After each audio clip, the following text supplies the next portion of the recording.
I was holding the embroidered cloth in my hands when the phone rang.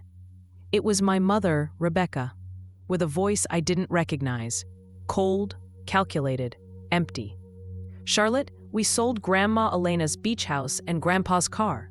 We needed the money. Bye." And she hung up just like that, like someone canceling a magazine subscription. What she didn't know was that the cloth Grandma Elena embroidered while rocking me in her arms 25 years ago had foretold this very moment. And what I discovered, hidden in the envelope she left me, wouldn't just change my life. It would reveal a family secret that would prove God has plans greater than any human betrayal. You won't believe what Grandma Elena embroidered on that fabric about our family's future. And the sealed envelope she kept for 30 years contained something that would transform the daughter who betrayed her into the most remorseful woman in Willow Creek, Tennessee. If you also have a grandmother who seemed to know things no one else did, subscribe to the channel to discover how God uses women of faith to protect entire generations through seemingly impossible wisdom. Press the bell, because this story of prophetic embroidery and hidden inheritances has never been told before. And the twist at the end will restore your faith in God's plans. Prepare your heart, because together we'll discover how an 87-year-old grandmother used an embroidery needle and a sealed envelope to teach her own daughter the meaning of the word consequence. My name is Charlotte Hayes. I'm 28 years old, and I live in Willow Creek, Tennessee. One of those small towns where everyone knows your name, your family, and probably your secrets too. But the secret I'm going to tell you today was unknown to anyone, not even me, until 6 months ago, when everything began to unfold exactly as Grandma Elena had woven 25 years earlier. Grandma Elena arrived in the United States from Italy in 1955 at the age of 18, speaking no English, carrying only a leather bag filled with sewing materials that had belonged to 7 generations of women before her. She settled in Willow Creek, married Grandpa Thomas, and raised 3 children, working as a seamstress while he worked at the local sawmill. But what no one in the family knew, what I only discovered after her death, is that Grandma Elena possessed what her village in Italy called visione dei fili, the vision of threads. It was an ancient ability passed down only from mother to daughter, to see the pattern of a person's life and embroider it onto fabric using specific colors, stitches, and symbols that functioned as a spiritual map of destiny. I was 3 years old when she started my fake cloth. Every night after dinner, while the rest of the family watched television, Grandma Elena would pull me onto her lap in the rocking chair by the kitchen window. She would take a large piece of cream-colored linen and begin embroidering with threads so fine they looked like captured light. I remember the ritual perfectly. She hummed old Italian songs as her needle danced across the fabric, creating patterns that seemed random to my young eyes, but carried deeper meanings than any book ever written.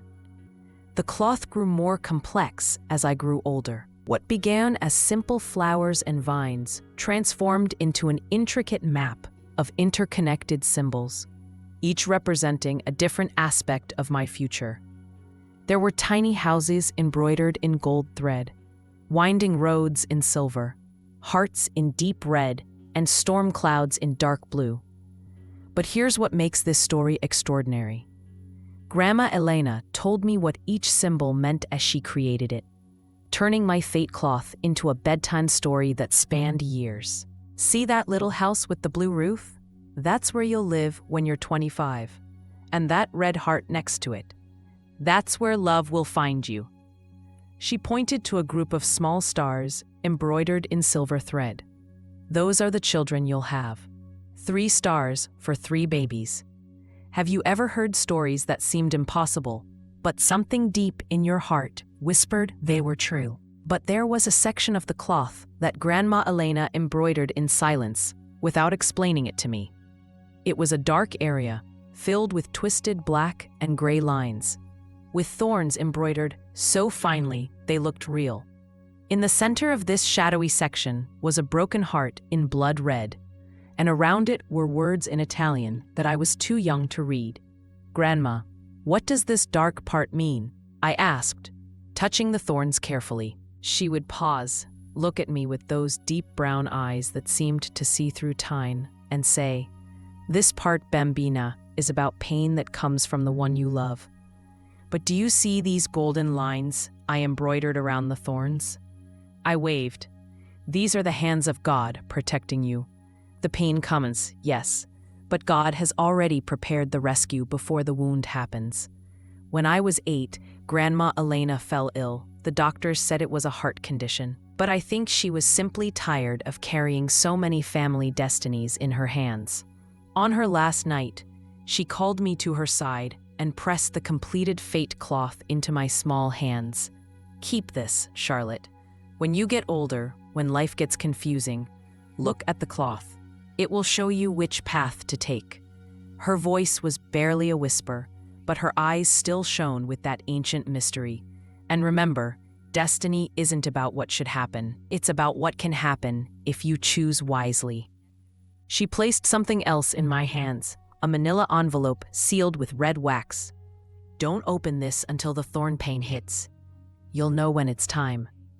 She died that night, taking with her the secrets of thread vision that had been passed down through generations of Italian mountain women. For years, the fate cloth remained folded in my bedroom drawer, just another memento of a beloved grandmother. I would take it out occasionally, studying the intricate patterns and remembering her stories, but I didn't truly believe it could predict anything real. That changed when I was 16 and fell in love for the first time. His name was Jake, and he was everything a teenage heart could want. We dated for 6 months, and I was convinced he was the one. I was already planning our future together when he suddenly broke up with me to date my best friend. I was heartbroken, devastated in the way only teenagers can be. That night, crying in my room, I grabbed Grandma Elena's cloth, seeking comfort in her memory. As I studied the embroidered patterns through my tears, something caught my eye. There, in a section I'd never paid much attention to before, was a teen romance novel embroidered in pale pink thread. A dark-haired boy held the hands of a girl who looked remarkably like me. But the threads connecting them were broken, deliberately cut with tiny scissor marks still visible in the fabric. Beside the broken connection, Grandma Elena had embroidered a small warning symbol that she never explained, a rose with thorns that spelled tradimento in Italian, betrayal. My blood ran cold. She knew.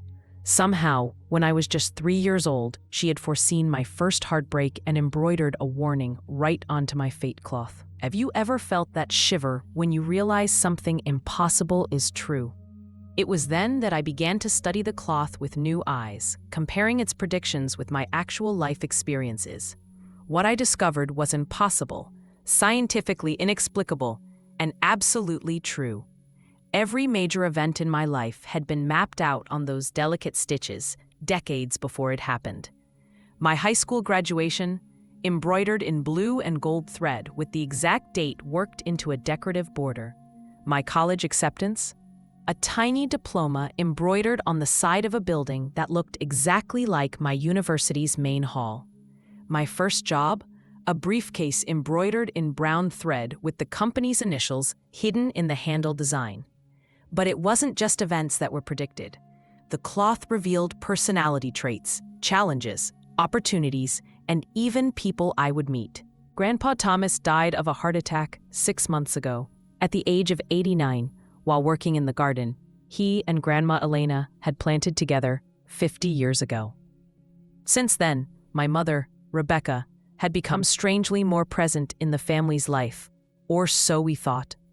She visited Grandma's beach house 3 times a week. She helped organize documents. She accompanied me on shopping trips. She even suggested I get a general medical checkup. "Charlotte, you need to take better care of yourself now," she'd say with that smile I thought was love, but now I understand, was convenience. The beach house had been our sanctuary for years. Grandma Elena and Grandpa Thomas had bought it with much work and sacrifice when Mom was 15. Every summer, we went there, making memories, celebrating birthdays and Christmases. Mom would bring her boyfriends, and then my father, Edward. Grandma cooked for everyone, cleaned, and did the laundry.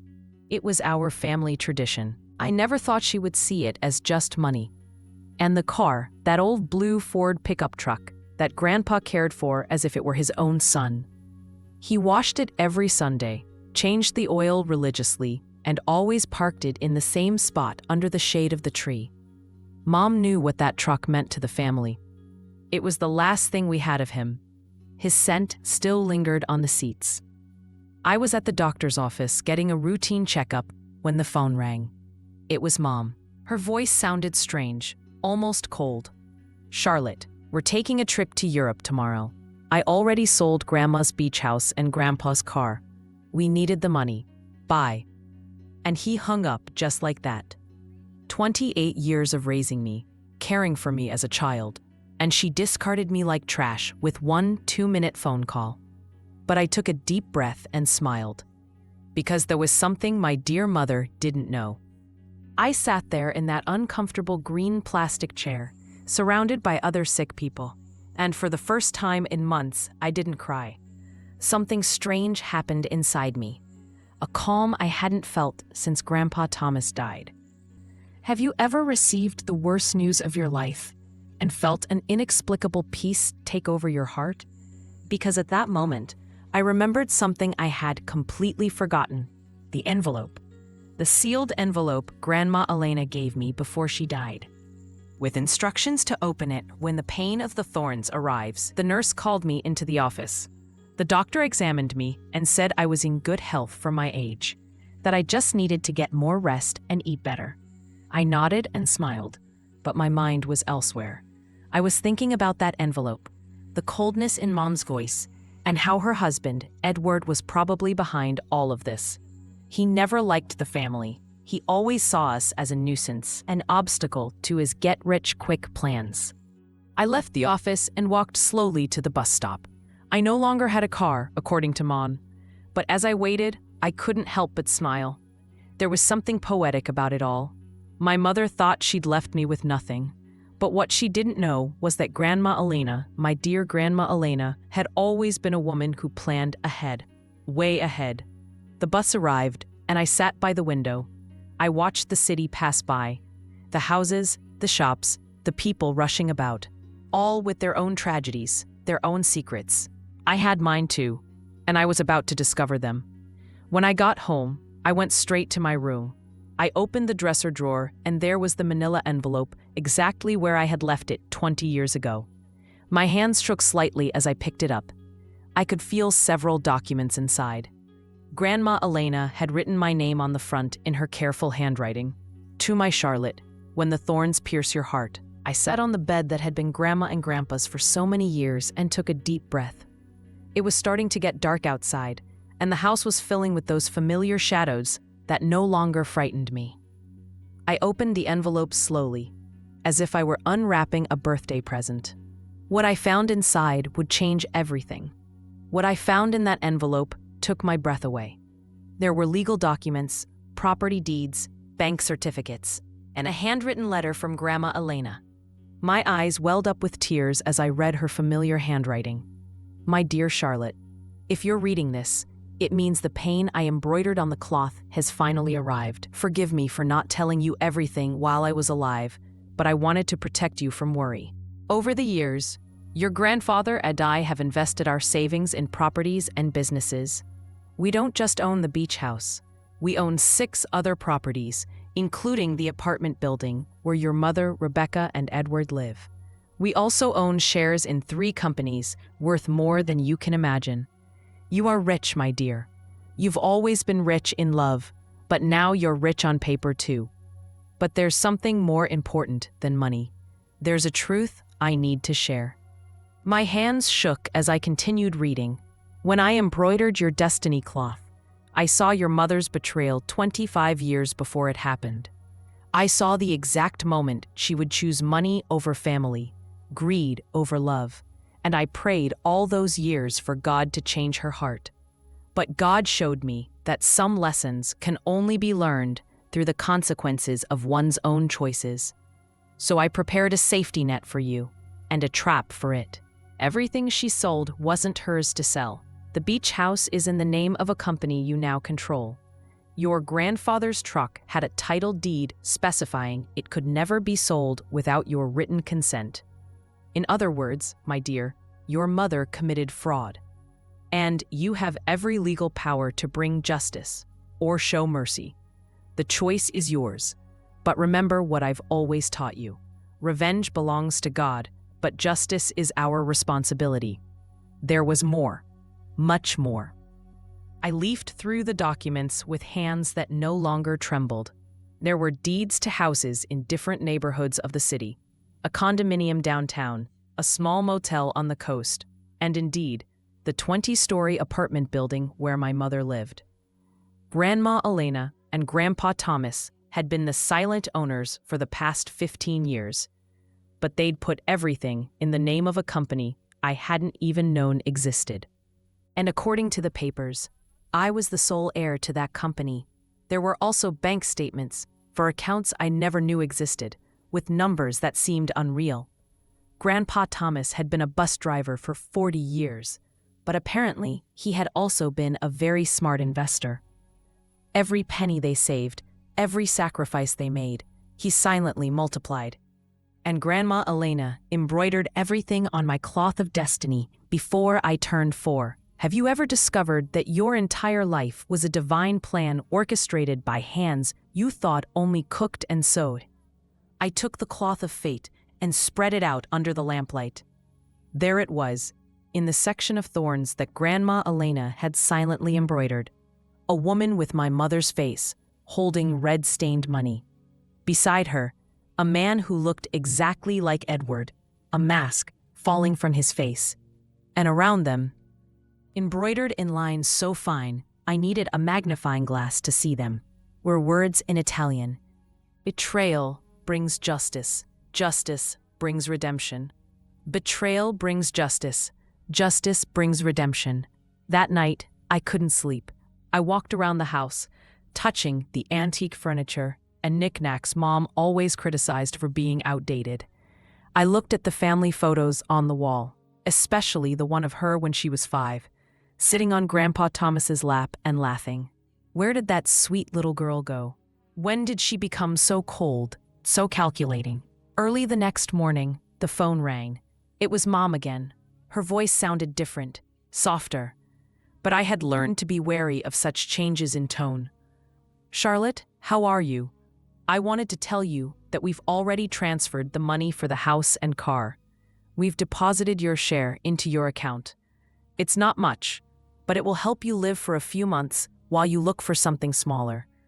My share, I thought, of things that were mine to begin with? Yes, Charlotte. Obviously, we weren't going to leave you with nothing. We gave you 30%. It's fair, right? We need the money for our investment in Europe. Edward has an incredible business opportunity there. 30% of my own stuff. How generous. I understand, Mom. And when are you leaving? This afternoon. Our bags are already packed. We'll be gone for at least 6 months, maybe longer if business goes well. But don't worry, when we get back, we'll help you find a small apartment, something that fits your needs. Fit my needs, as if she knew what my needs were. Okay, Mom, have a good trip. Oh, Charlotte, I knew you would understand. You've always been so understanding. We love you so much. And he hung up. I stood there with the phone in my hand, and for the first time in months, I laughed. I laughed like I hadn't laughed since Grandma Elena died. The situation was so absurd it was comical. My mother had stolen from me, expelled me from my own inheritance, spoken to me with unbearable condescension, all to finance a European adventure that would likely be a disaster. But what bothered me most wasn't the money. It was the ease with which she discarded me. 28 years of my life dedicated to being a good, unconditionally loving daughter, and she erased me from her life with a 2-minute connection. That was what really hurt. I called Mr. Peterson, the lawyer who had handled Grandma Elena and Grandpa Thomas's affairs. He had been at the funeral, offered his condolences, and told me to call if I needed anything. Well, now I needed him. Miss Hayes, it's good to hear from you. How are you? I'm fine, Mr. Peterson. I need to see you urgently. I found some documents from Grandma Elena that I don't fully understand. Sure, can you come to my office tomorrow morning? I'll be there.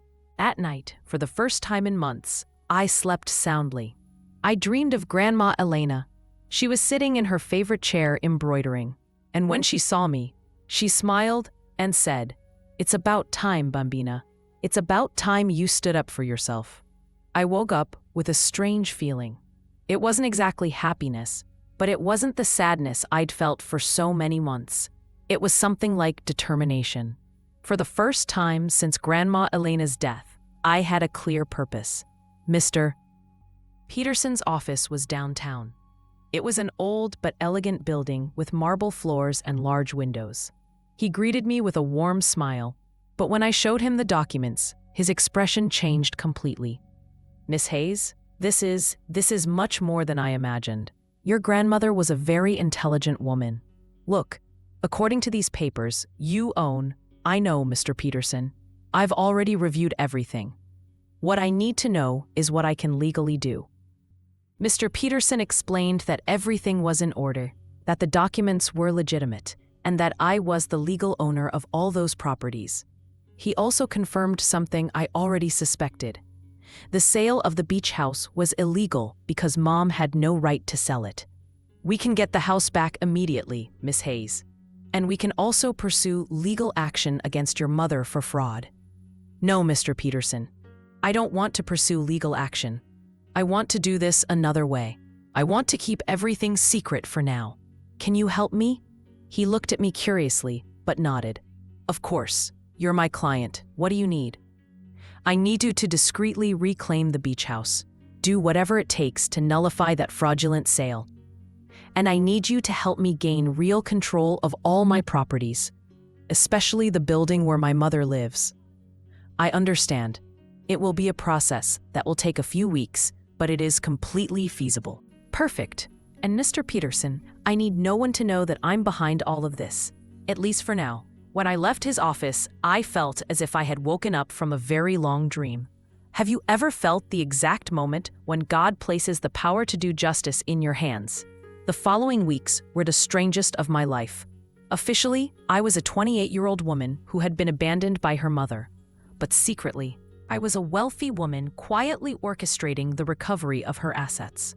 Mr. Peterson worked efficiently. He called me every few days with updates on the progress of the legal proceedings. I decided to stay in my small house for now. It was mine, after all, although Mom probably expected me to move into a rented room. Every morning, I woke up, had breakfast at the same table where Grandma Elena and Grandpa Thomas had shared so many years, and then went for a walk around the neighborhood. The neighbors greeted me with that mixture of pity and curiosity they reserved for young women recently abandoned by their families. Mr. Peterson called me on a Wednesday morning. "Miss Hayes, I have good news. I was able to void the sale of the beach house. The buyers didn't know the sale was fraudulent, so they got their money back without any problems. The house is yours again." "Excellent, Mr. Peterson. And the building where your mother lives, that's more complicated. Technically, you've always owned it through the company, but we need to make some administrative changes so you have direct control. It should take another 2 weeks." "Perfect. Keep me posted." 3 months passed. Mom and Edward were in Europe, and I hadn't heard anything from them. Not a call, not a text, not even a postcard. ... For her, I had ceased to exist the moment she got the money she needed. But I knew that would change soon. It was then that I received an unexpected call. It was from Aunt Margaret, Mom's sister. "Charlotte, honey, did you hear?" "Heard what, Aunt Margaret?" "About Edward. He abandoned his mother in Paris. He ran off with another woman, taking all her money. Rebecca is coming home alone and broke." My heart sank, not out of pity, but out of irony. "When is she arriving?" "Tomorrow." "And Charlotte, she's lost everything. The apartment is going to be foreclosed on because Edward took out loans using it as collateral. She has nowhere to go." The next day, Mom called me from the airport. Her voice was broken, desperate. "Charlotte, can I come over to your house?" Have you ever had the opportunity to turn your back on someone who hurt you, but felt God whisper that there was a bigger plan? Sure, Mom. Come. When she arrived, she looked 10 years older, thin, pale with dark circles under her eyes. She could barely look me in the eye. We sat in the kitchen, the same one where Grandma Elena embroidered my destiny. And that's where I told him everything. I showed the documents. I showed the embroidered cloth. I showed how Grandma Elena had foreseen every step of this journey 25 years before. Mom cried like I've never seen her cry. Sorry, Charlotte. Sorry for everything. And there, in that blessed kitchen, with the prophetic cloth spread over the table, the miracle that Grandma Elena embroidered in golden threads around the thorns happened. Redemption. I didn't give Mom money to solve her problems. I gave her something better. Time, space, and conditional love. She lives with me now, but she works, contributes, and learns every day what Grandma Elena tried to teach. Family is not about what you can take, but about what you choose to give. And the cloth of destiny? It's framed on the living room wall. Because Grandma Elena didn't just embroider my future. She embroidered a lesson on how God turns betrayal into redemption, one stitch at a time. If this story touched you, leave a comment. Subscribe for more stories about how God uses generations of wise women to protect families. Because every story is a thread. Every memory, an embroidery in time. Until next time, may God bless your journey.